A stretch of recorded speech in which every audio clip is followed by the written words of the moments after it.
Nagkakaroon ka ba ng problema ngayon sa iyong Facebook page dahil isang araw pagising mo ay deactivated na ito? As in totally gone, wala na. Nawala na lang bigla tulad ng jowa mo. Char! Wala ka namang pinindot na ano or hindi mo naman ito manually na dinilit or dine-activate. Basta, nawala na lang ng walang rason. Pwes, tama ka katropa sa pinuntahan mo kasi panoorin mo ng buo ang videong ito dahil ipapakita ko sa iyo kung paano i-reactivate uli ang iyong nawalang Facebook page deactivated by Meta.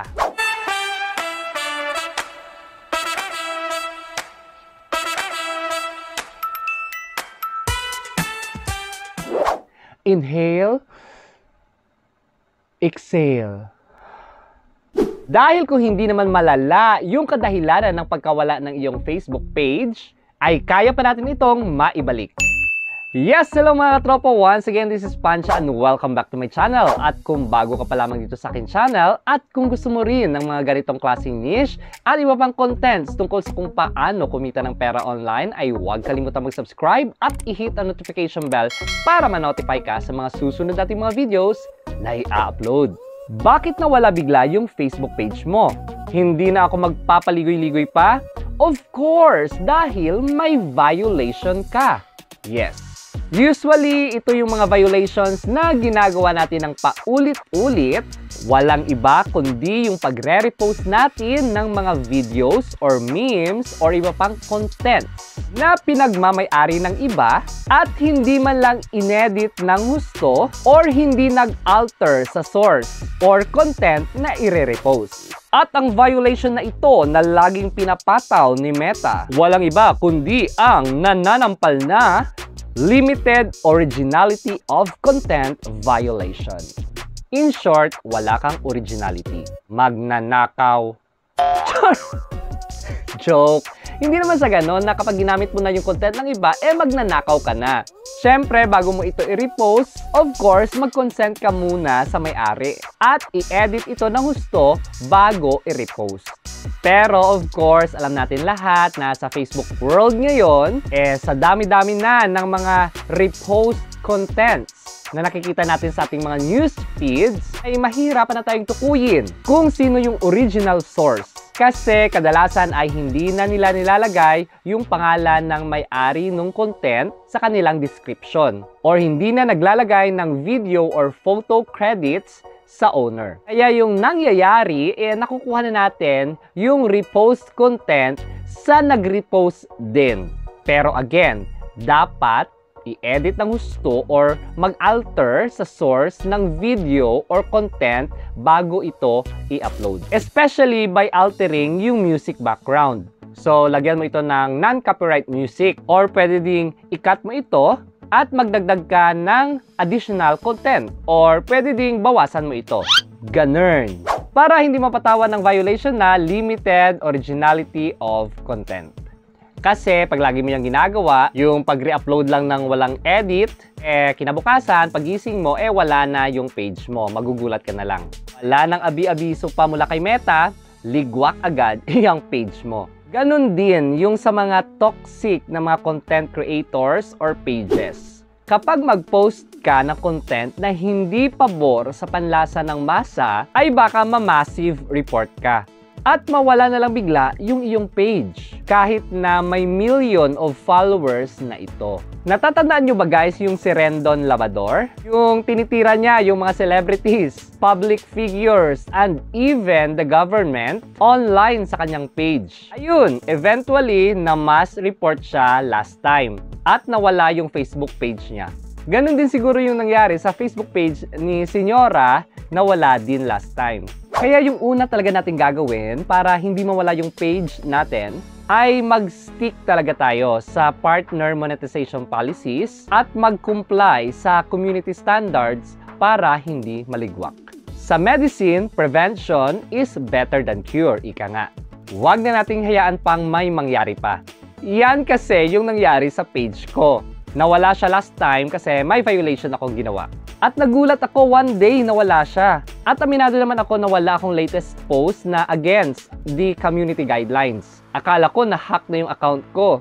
Yun pala guys, naalala ko na may AI pala na laging nag-check sa ating mga pages at profiles for any violation. Kaya sobrang delikado talaga mag-post ng mga ano-ano na lang. Okay, swerte kung hindi mawala yung page mo at notification or warning lang yung marireceive mo. Pero kapag mawala na talaga ito at walang abi-abiso mula kay Meta, dahil automatic itong dine-activate ng AI yung page mo, wala ka na talagang magagawa pa dyan. Yung gagawin mo na lang talaga, maghintay. Maghintay sa tamang tao. Char!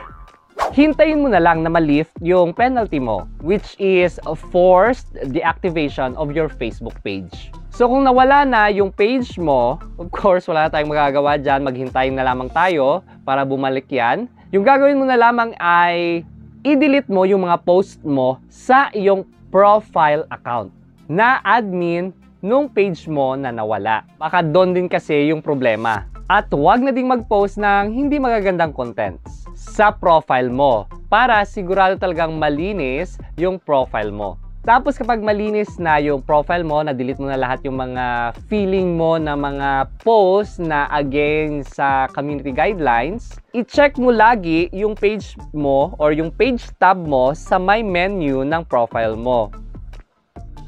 Yan. Makikita dyan yung mga available pages mo na active. Then, sa baba niyan ay makikita mo lang din yung mga pages na deactivated. So, ito yung mga pages na persahang dine-activate ni Meta. Ayan yung mga pages ko. So, limited originality of content yung pinataw niya dyan sa mga pages ko. Kapag hindi pa dito nag-appear sa baba yung nawalang page mo, ibig sabihin hindi pa nalilift yung penalty mo. Pero kapag may ganito na sa baba, ito, ayan o, mga deactivated, ay ibig sabihin niyan na ibalik na ito pero hindi siya visible sa public kasi nga naka-deactivate. Yung gagawin mo lamang ay para i-reactivate ito, i-click mo itong reactivate. Pagkatapos niyan ay babalik na yung page mo.